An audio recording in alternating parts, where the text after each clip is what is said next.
I turned 48 in January. Normally, my wife would throw parties for me on my birthdays, but things changed when she joined a mixed-gender baseball group about a year ago.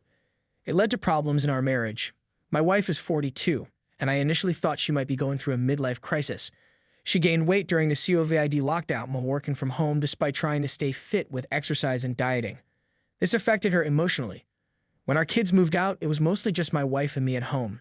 I never complained. Instead, I tried to support her as much as possible.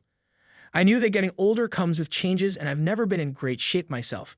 She's the one who cares more about looking good, getting compliments, dressing up, and going out in public.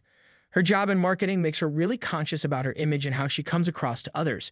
When COVID rules relaxed, she wanted to join group activities to stay active. We discussed which group would be good for her and found one through an app called Meetup, which helps you find local activities. We looked at different options, and the most convenient one was a baseball group that met 3 times a week, mostly with men. I wanted to join too. My job as a plumber keeps me busy with late hours. My wife thinks I work too much, but I like the feeling of finishing tasks.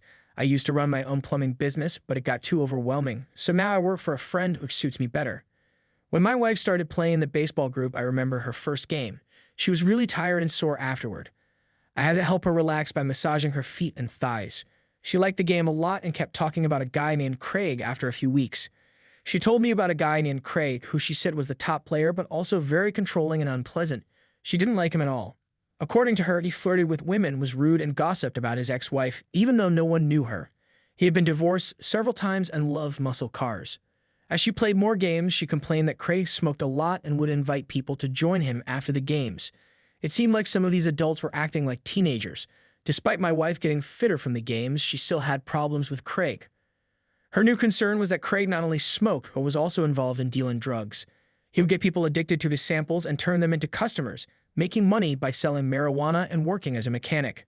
She mentioned that he had a promising career in minor league baseball before an accident ended that path. He struggled with substance abuse and lived a risky lifestyle. When I asked how she knew so much about him, she said he wouldn't stop talking and bragging. Despite his faults, people liked him because he was funny, friendly, offered free car repairs, and gave out free marijuana. However, my wife didn't find him amusing at all.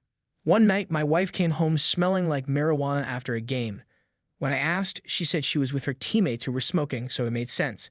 I trusted her explanation. This became a regular thing since she played 3 times a week. She always smelled like marijuana when she returned home. Once after a game, we showered together, and I could taste it when we kissed. I asked her if she was smoking, and she admitted trying it once because others were doing it, and she didn't want to feel left out. I got upset because we have 3 kids together, a 23-year-old son, a 21-year-old daughter, and an 18-year-old son. I confronted my wife about her smoking, feeling like she was being hypocritical after warning our kids about peer pressure and smoking. I asked her how she would react if our children copied her actions, but she dismissed it as a one-time thing and claimed she hadn't really smoked. I decided not to argue further because she was usually the one to discipline our kids for similar behavior. I'm usually quiet and avoid confrontation, so seeing her act this way surprised me. It wasn't the smoking itself that bothered me. It was the double standard she seemed to have. It made me wonder where she picked up this behavior and why she was so relaxed about it when she usually made a big deal about such things. Over the next month, my wife complained a lot about this guy, but then she tried his marijuana. I noticed she kept using it after that, trying to cover it up by showering, washing her gear, and brushing her teeth. The smell still lingered, but I didn't bring it up again. I knew she might lie or make excuses, and I didn't want to deal with that. Secretly, I felt relieved because I had something to use against her if she acted self-righteous again. Thanksgiving was coming up, and our kids were visiting. It was strange that my wife wasn't around because she usually hosted a big Thanksgiving party. She cooked way more food than we could eat and invite friends and family over. On Thanksgiving, my wife was gone all day, which was unusual. When she came back, I asked where she'd been, and she said she was visiting friends. But when I pressed for details, she mentioned her car broke down, so she went to Craig to fix it. I found her explanation lacking, especially since it was Thanksgiving. I reminded her that Thanksgiving is a time for family, not fixing cars. She insisted she had already told our daughter about being late and that our daughter should handle the meal. Our kids noticed the change and thought we were having problems because of all the arguments and excuses. They wondered why their mom wasn't preparing for Thanksgiving like she usually did. On Thanksgiving, my daughter struggled to manage everything alone. My wife said she was sick and went to bed after supposedly fixing her car. For the first time, we had to go to a restaurant for Thanksgiving. My wife stayed in bed, and I had to convince her to come with us. She wanted me to say she was sick, but I insisted she tell the kids herself. I didn't want to explain that she had been making new friends, smoking, and slacking off. I trusted her and hadn't thought about her having an affair. The real problem started when I saw our bank account was overdrawn. $1,200 was withdrawn without my knowledge, and my wife didn't answer her phone when I called. I finished my work early, canceled my next assignment, and decided to go home because things seemed off. When I got there, I saw a 1964 Pontiac GTO parked on the street, a classic car I hadn't seen before. I love classic cars, so it caught my attention. I parked behind my wife's car in the driveway and went to open the front door. As I approached, I saw someone had hurriedly left through the back door. Since my wife's car was there, I assumed it was her, as she no longer had to go to the office due to COVID restrictions being lifted. Thinking it was my wife, I wanted to talk to her about the money withdrawn from our account and why she wasn't answering my calls. I opened the back door to find out what was going on. I heard the backyard fence being opened quickly, which made me suspicious. It seemed like whoever it was had been running, which wasn't something my wife would do. I realized it might not have been her, and my first thought was that it could be a burglar or someone trying to avoid me. The speed required to reach the fence so quickly made me think it wasn't a casual visitor. The fence isn't visible from the backyard entrance, so I couldn't see who was there until I entered the backyard. By the time I got there and opened the gate, the person was gone. I looked around and noticed the strong smell of marijuana, suggesting that someone had been smoking there recently. I'd rushed back inside when I heard my wife calling me. She looked like she had just showered. I asked her about the person smoking in the backyard, and she said no one was there. She claimed she had smoked earlier to avoid bothering me with the smell. I told her I didn't believe her given her strange behavior lately and the fact that she let people into our home. I confronted her about potentially having an affair, especially with the person who had left in a hurry. She denied it vehemently, acting like she didn't understand what I was saying. I questioned her about why she hadn't been answering my calls and the $1,200 withdrawal from our joint account, which we used for bills. She said she lent the money to a friend and me and they'd repay it soon. I was shocked. Her explanation sounded like something a gambler or someone obsessed with marijuana might say. It was hard to believe. I asked why she didn't ask me before taking out such a large amount, and she got defensive. I warned her that there would be consequences if she gave away our money without consulting me. I insisted that the money be back in our account by tomorrow. That night, I went through all our bank statements and realized she wasn't contributing enough money to the account. Since her income is commission-based, working more hours means more money. However, she was only putting in about 1/3 of what she should have been, which explained the lower account balance and the large withdrawal. I confronted her about not contributing enough and found out she was only doing the minimum hours required for her job. I asked what she did with her time if she wasn't working more. She made excuses, saying she was tired from exercising and playing sports to lose weight.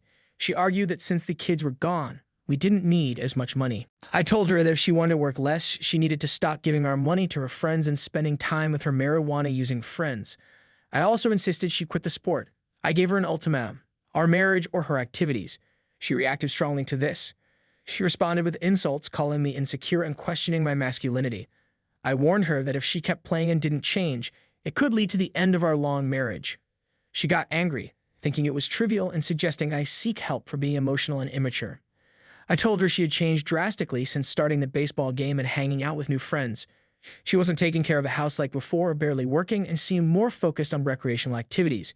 She accused me of being jealous of her lifestyle improvements and hinted she might consider my ultimatum before storming out. The argument continued into the night, and I ended up sleeping on the couch. The next day, she ignored me and didn't cook, hoping I would apologize and let her continue her behavior, ignoring the money she withdrew. We didn't speak that day. The following day was her baseball game day. Before I left for work, she tried to gauge if I was serious about divorce if she played. As I got ready, she boldly stated she would do what made her happy and that I couldn't stop her. I stayed quiet, got ready, and left. In the afternoon, I reached out to a divorce lawyer to start drafting a separation agreement. I hoped that serving my wife with divorce papers would make her realize the potential consequences of her actions on our family. Whether it was a midlife crisis or something else, I felt this drastic step might shake her out of it. The lawyer prepared the legal documents and I picked them up after work. When I got home, my wife wasn't there and I didn't know where she had gone. When she got home, I noticed she wasn't dressed for her baseball game. My plan was to serve her with divorce papers to show I was serious but hoped she wouldn't sign them. Despite everything, I still loved her and didn't want to lose her. I wanted her to realize the risk of losing our marriage. As she walked past me, still not speaking, I went to get the divorce papers. She was in the kitchen when I handed them to her. Her shocked expression surprised me. I wasn't prepared for what she did next. She pushed me and threw the divorce papers at my face, expressing disbelief that I would go through with it. She left in tears, saying she couldn't believe I'd take such steps, even though she hadn't gone to the baseball game. I found myself in the kitchen with scattered papers, but I couldn't help feeling a bit satisfied that my plan had worked. Later, my daughter called asking why I was divorcing her mom over a baseball game. It turned out my wife had complained to her. I realized my wife was too proud to ask directly, so she used our daughter as a mediator. I explained to my daughter about her mom's behavior during Thanksgiving, helping her understand the situation. It's interesting that your daughter didn't think your wife was having an affair and encouraged you to try working things out. It sounds like you had a meaningful conversation with her. The next day, your wife surprised you by making breakfast and lunch, something she hadn't done in months. She apologized and promised to change her behavior. You gave her a month to show improvement, with the condition that if she didn't stop smoking and hanging out with her friends, you'd proceed with divorce. It seems like a fair ultimatum given the situation. It's good that you reminded her about repaying the money and that she agreed to it. It seems like you both had a productive conversation afterward. She opened up about how COVID stress and your work schedule have been tough on her. She confessed that the baseball game initially gave her a break, but she turned to marijuana for relief from anxiety. She shared that she's been dealing with depression and taking medication for it, and using marijuana has actually helped reduce her reliance on the medication. It's important that she's being open about these struggles so you can support each other moving forward. It must have been difficult to hear about the money being used to buy marijuana. It sounds like your wife was finally opening up and showing remorse. Despite your upset feelings, you wanted to give her a chance to make things right. The next few days seemed to go back to normal, and you were hoping for a positive change. It's understandable that you're trying to be understanding about her smoking, especially if it's helping her with anxiety and depression. It's understandable that you're more concerned about the potential risks associated with buying marijuana from questionable sources rather than her smoking itself. Since marijuana isn't legal in your state, she tried to keep it a secret, which made her think she was successfully hiding it from you. Her picking up extra hours at work and contributing a bit more to the shared account is a positive step, even though it's not at the level it used to be. It sounds like you're handling most of the major expenses, particularly the mortgage, which puts a significant financial responsibility on you. One night, we were watching TV together when her phone rang. She answered it and went to another room. I heard her laughing from there. She came back a few minutes later and I asked who called. She got defensive, saying it was just a friend. This seemed strange to me, making me worried. Another time, I got home early and found my beer missing from the fridge. Only my wife and I live here and she doesn't drink beer. I wondered who took it. Maybe she moved it, but that didn't seem right. I started thinking she might be having someone over without telling me everything. I first learned about the Ring doorbell at a client's house where we used it to chat. I didn't know about it before, but I thought it was cool. It lets you see who's at your front door on your phone live. I got the idea to use it to check on my wife to see who she's with during the day. So I bought one and set it up at home. At first, my wife didn't really notice it. She knows I like gadgets, but she thinks most of them are pointless. The Ring doorbell connects to our Wi-Fi, so I get alerts when someone's at the door, and it records videos I can watch later. On the first day after setting up the Ring doorbell, I got a notification while I was at work. It said there was a video of someone at our front door. I was busy and couldn't check it for about an hour. When I finally did, I saw a man standing there. My wife was already at the door, and she let him in. It was obvious she knew him. I started worrying if this could be the same guy who'd been sneaking into our backyard and taking my beer.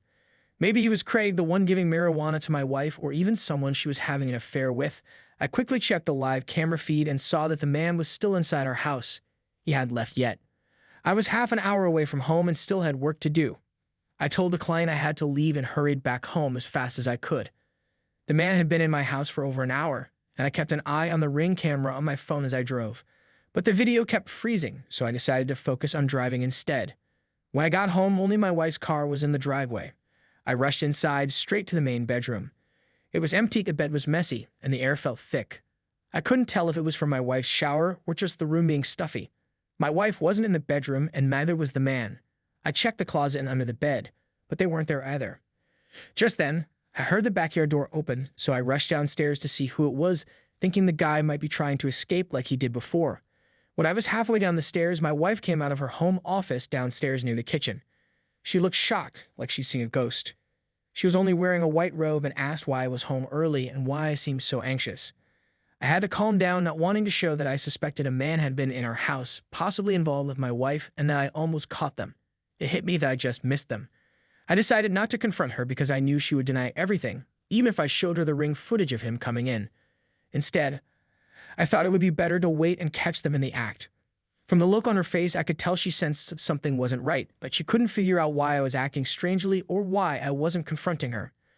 I made up a random excuse, saying I was looking for a tool called a Makita cordless metal hole punch, even though she didn't know what that was. I wanted to seem like everything was normal, even though I could tell she was trying to figure out what was going on with me. I went down to the basement, grabbed a random tool, and came back upstairs.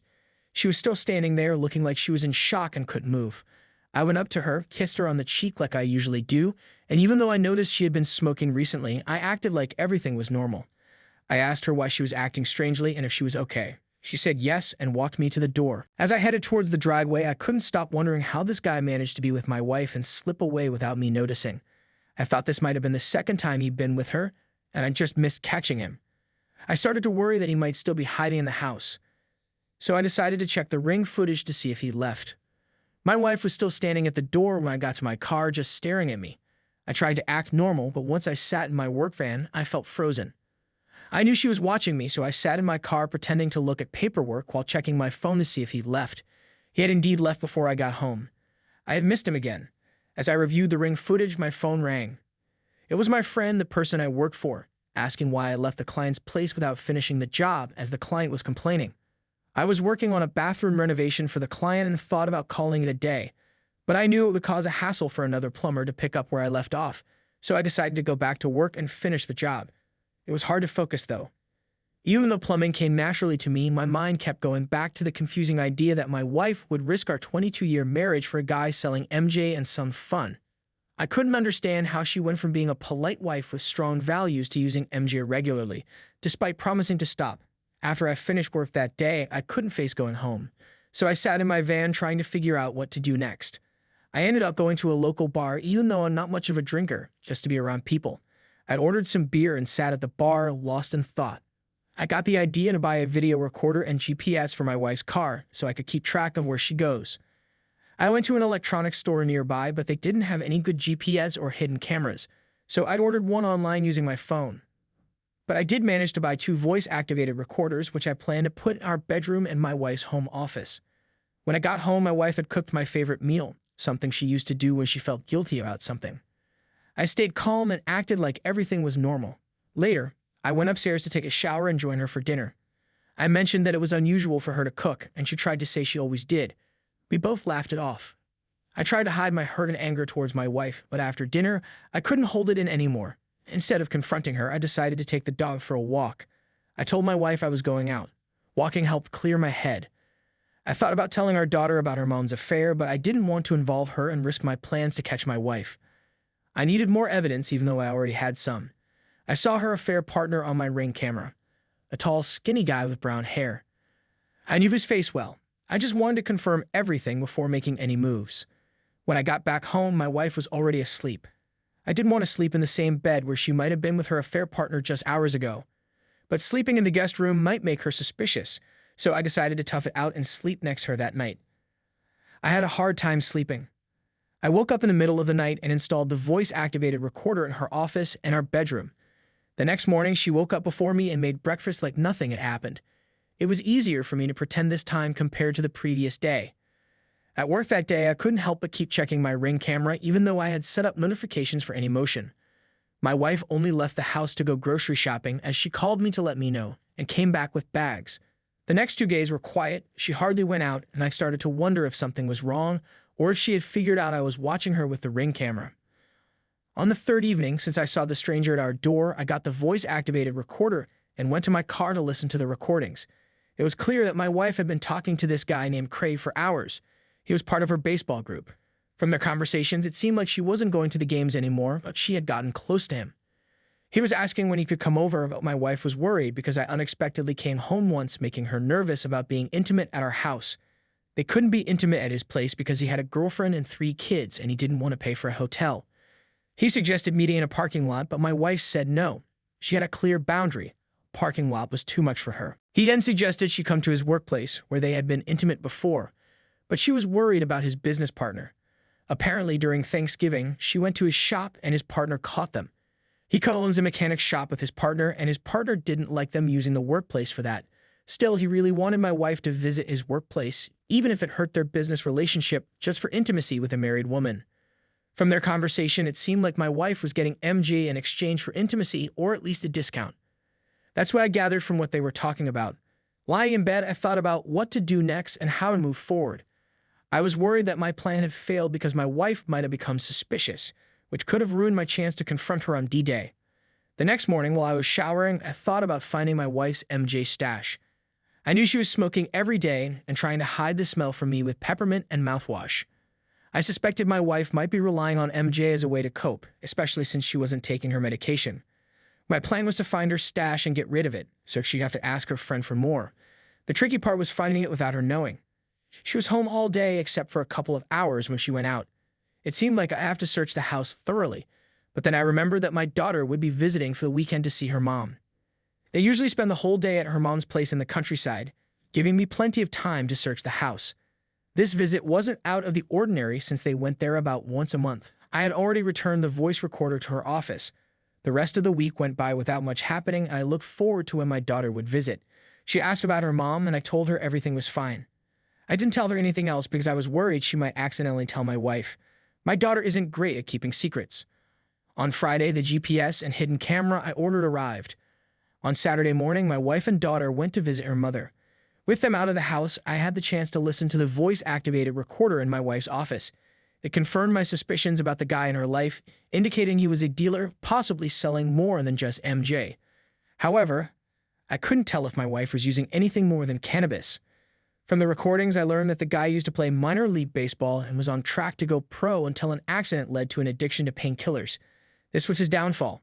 On the other hand, my wife didn't have any known traumatic experiences, so it puzzled me why she was drawn to someone like him and started using MJ.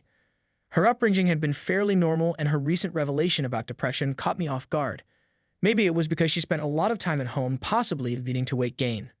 My wife seemed suspicious that I knew about her affair, but when I asked her how she found out, she claimed she didn't know where I got my information. I thought she might have said that to discourage him, as he wanted to see her before she left with our daughter for the weekend. I installed cameras in both the master bedroom and the living room. My next task was to find my wife's MJ stash. I searched the whole house, even considering hiring a sniffer dog. But by the end of the day, I found nothing, which made me think she either didn't have anything left or had taken it with her. They were due back on Sunday afternoon. While sitting on the couch watching TV, I had an idea. I should search the backyard for any possible hiding spots. I went outside about an hour before sunset and started looking around. I had a hunch she might have buried her stash, and I was right. I didn't have to search for long before I found a Ziploc bag with MJ and a grinder. I got rid of the MJ by flushing it down the toilet and put the Ziploc bag back where I found it. It seemed like she hid outside to avoid the smell getting inside, especially since she often did her thing in the backyard, where her affair partner had slipped away before.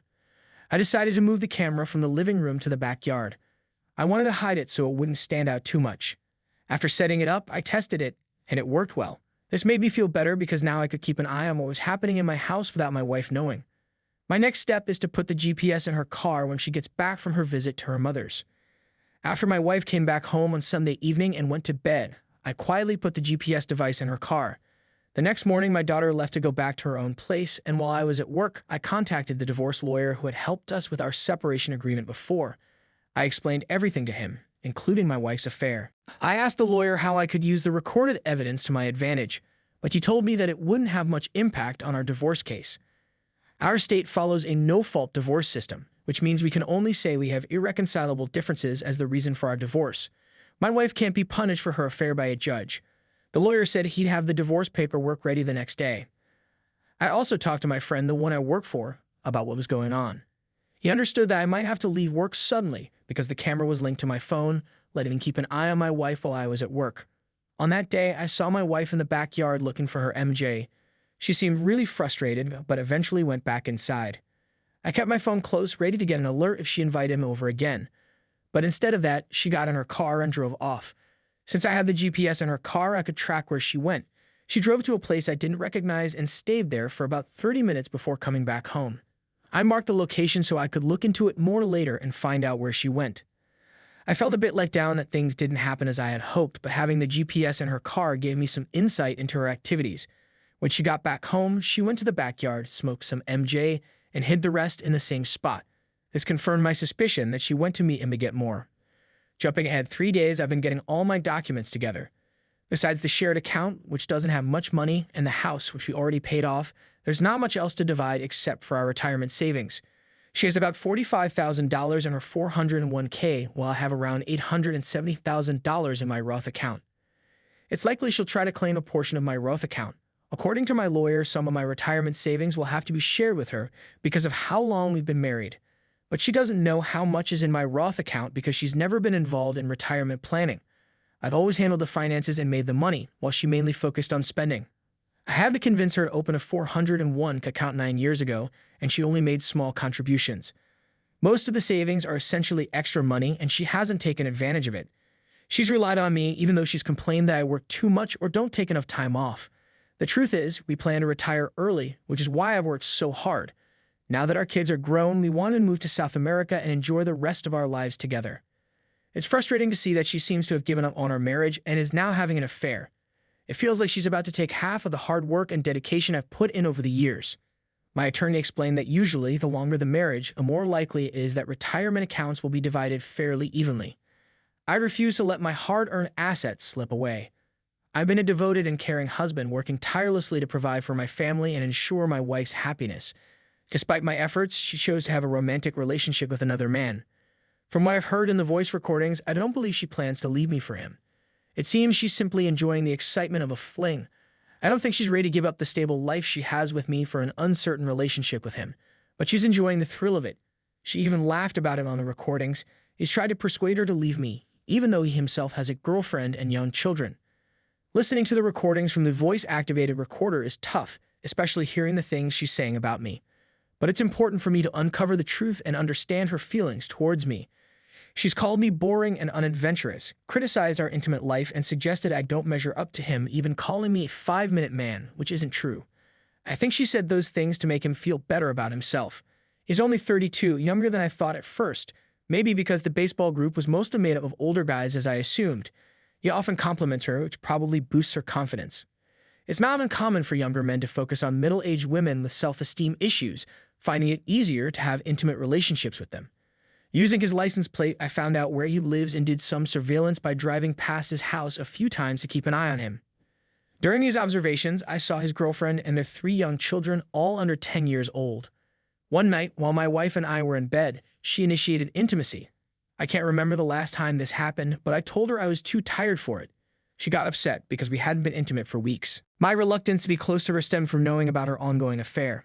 I used the excuse of a demanding work week to avoid intimacy. The truth is, I still find her attractive and desire closeness with her. However, I felt she had become tainted, like someone involved in street solicitation, and I didn't want to validate her actions by being intimate with her. 2 days later, while I was at work, I got a notification from my Ring doorbell and checked it immediately. It was him, and my wife had let him in just like before. This time, I wasn't far from home, only about 15 minutes away. I quickly got in my car and drove back, arriving in less than 10 minutes. On this occasion, I decided to park my car on the street instead of the driveway to avoid attracting attention. I have my Hellcat, which I always carry in my car, even though I hadn't planned on using it. I had mentally prepared myself for a situation like this. My intention wasn't to harm anyone, no matter how angry I was about the disrespect shown.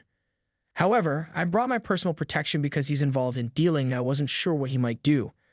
My plan was to confront him with my tool, call the authorities, and hope he had illegal substances on him, leading to his arrest.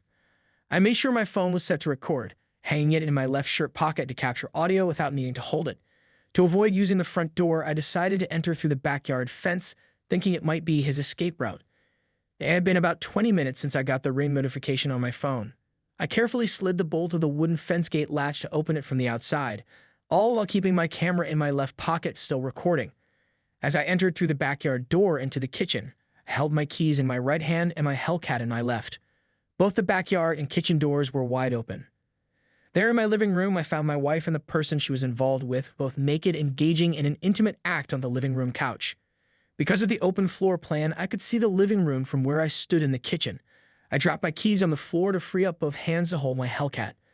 They were both surprised to see me. Without hesitation, I ordered them to lie down on the floor or face serious consequences. They obeyed, with the man quickly getting on the floor. He was halfway dressed, trying to put on his pants before I ordered him to stop while he was lying down. My wife, now wearing a robe, tried to calm things down by saying, "I'm sorry, it's not what it seems." I made sure my left pocket camera was still recording because my left arm had partially blocked the view. I kept pointing my Hellcat at the affair partner, cursing at him. As my wife slowly tried to stand up, I allowed her to, keeping my focus on the affair partner. I ordered her to join him and stay on the ground. This showed her that I was serious, and she obeyed right away. Later, after the adrenaline rush had subsided, I reviewed the recorded footage to gather these details. I knew I needed to establish control of the situation before contacting the police. With my wife on the floor, apologizing and insisting that her affair partner Craig meant nothing to her, he started begging me not to harm him. I took out my phone and dialed emergency. I told the dispatcher that a dealer was selling to my wife in my house and I had them down at Hellcat. The police dispatcher instructed me not to take any action and to wait for the police to arrive. After ending the call with the dispatcher, I instructed Craig to stretch both his hands forward while lying down and pleaded with him not to give me a reason to use force. My wife remained on the floor, pleading with me. I walked over to the front door and swung it wide open, making it easy for the police to enter when they arrived. I noticed a bag of MJ on the living room table. Although it wasn't a substantial amount, I hoped it would be enough for the police to arrest him. I waited for what felt like an eternity, about 5 minutes. At this point, I was tired of keeping both of them terrified. All the while, I was recording the entire incident, so I decided to FaceTime my daughter despite my wife's pleas to refrain from doing so. My daughter witnessed her mother lying there with her semi-naked affair partner. I explained the situation to her, and she began to cry, unable to believe what she was seeing. My wife felt embarrassed, her head hung low as my daughter spoke. I heard the police vehicles pull into my driveway as I lowered my Hellcat. I approached them at the door and briefed them on the situation. Initially, there were 2 officers, but 2 more soon arrived, making a total of 4 officers and 2 patrol cars. The first officers detained him for the MJ in the living room. He attempted to shift the blame onto my wife, claiming it was her MJ, not his. It was quite amusing to watch them both accusing each other of ownership, effectively incriminating themselves. My wife tried to deny it was hers, insisting it belonged to him, but he admitted to selling it to her, effectively relinquishing ownership. In retrospect, I probably should have told the police it was my wife's, and you'll understand why later on. The police couldn't definitively determine ownership, so they detained both of them. Now there were 3 patrol cars parked in front of my house. They placed my wife in one of the patrol cars, allowing her to put on her clothing. While she still had a robe on, it was an embarrassing moment since all the male police officers saw my wife partially unclothed. I felt somewhat uncomfortable about it, but I had to remind myself that she was now a matter of public record due to her involvement with these unsavory individuals. Upon weighing the MJ, they found it to be around 4 ounces, which is close to being a state jail felony. However, one of the officers later told me privately that the judge might reduce the charge to a Class A misdemeanor possession if it was determined to be my wife's. By now, I wanted the police to take severe action against her affair partner. The cops escorted him to his car to search for more MJ, but he refused, stating they needed a warrant to do so. The cop replied that they had probable cause to believe the car contained evidence of criminal activities, since he had already admitted earlier to giving the MJ to my wife, essentially acknowledging his intention to distribute or sell it. It seemed as if all the police in my city had nothing else to do because more officers arrived. You would think a major pills bust was unfolding. Even the K-9 unit joined the scene, making it clear they were deterred to throw the book at this guy due to his prior criminal record. They were handling this case with significant force, attempting to secure a lengthy sentence for him. After their search, they found approximately 4 pounds of MJ in his possession, enough for a state jail felony. This offense carries a mandatory minimum sentence of 180 days imprisonment, a maximum of 2 years imprisonment, and a fine not exceeding $10,000. The evidence appeared solid, although the length of his prior offenses was uncertain, but it's likely he would face up to 2 years in prison. I'm not sure if an affair with another man's wife is worth all that trouble, but he chose the wrong person's wife to become involved with. It seems the legal ramifications of this situation are still unfolding. While your wife was released, it's clear there are further legal steps to take regarding her involvement. The police may need your cooperation for additional statements to build their case. It's frustrating that they couldn't charge the affair partner with trespassing, but the situation remains complex. It's essential to continue working with the authorities to ensure justice is served. After my wife got out of the police car, she hurried to our bedroom and locked the door. My daughter called me, saying that my wife had been trying to reach her, but she didn't answer. She wanted to know what had happened, so I told her everything. She cried the whole time. Even though I felt bad for streaming the situation with my wife and her affair partner, it wasn't my fault. My wife caused this problem, and she shouldn't be the only one facing the consequences. My daughter asked what we were going to do next, so I told her I already hired a real estate agent to sell the house. I also found a divorce lawyer and the paperwork was ready. I just needed to give it to her. My daughter said she would come to visit us next week. I knew it would be hard for her because she's very close to her mom.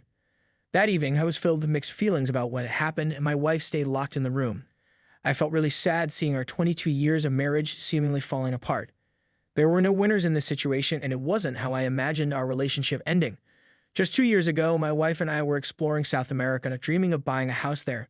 In just a year, she had thrown all of that away, and I couldn't help but wonder why. Her decision to invite him into our home was a real shock to me. It was a relief in a way because her actions revealed her true colors, and it made me wonder if this was the first time she'd done something like this.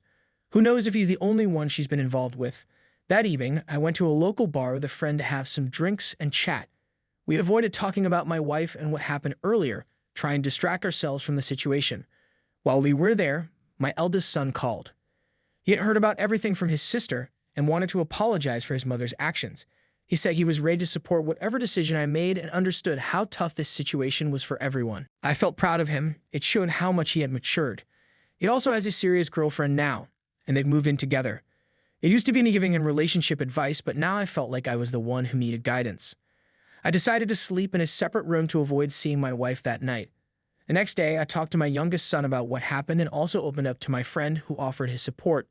He even said he'd understand if I needed some time off work to deal with a divorce. I left work early to visit the lawyer's office before it closed and got the divorce papers ready for my wife to sign. Then I contacted the real estate agent to start the process of selling our house. She said she'd come over during the weekend to take some photos. When I got home, my wife wanted to talk, but I made it clear I wouldn't until she signed the divorce papers. She tried to bargain, saying she'd sign afterward, but I stood firm. I reminded her I wouldn't tolerate threats. If she wanted a drawn-out divorce, I was ready to take it all the way. This seemed to make her rethink her approach. She wanted to understand the divorce terms before signing, so I explained we'd sell the house and split the proceeds 60/40 in her favor. She'd get the $4,000 from our joint account. In return, she'd agree to a peaceful divorce and wouldn't claim my retirement savings. She thought it was fair, and I agreed. After she signed, she wanted to explain the affair, but I stopped her, saying I already knew everything. I revealed I'd been monitoring her with cameras and recorders, showing her where she hid her MJ. She was shocked and quiet. I didn't want excuses. She knew what she did. Her tears didn't sway me. I knew it was too late for apologies. It's been 2 weeks since I gave my wife divorce papers. We have about 76 days left until the divorce is final. Our house hasn't sold yet, but 2 people are interested in buying it. My wife and I still live in the same house, but sleep in different rooms. My daughter isn't talking to my wife anymore, so I'm trying to help fix their relationship. My sons still talk to their mom, but don't respect her as much anymore. I know things won't be the same with my family. The guy my wife had an affair with got out on bail, but he still has to go to court. It seems like he might go to prison for more than 2 years.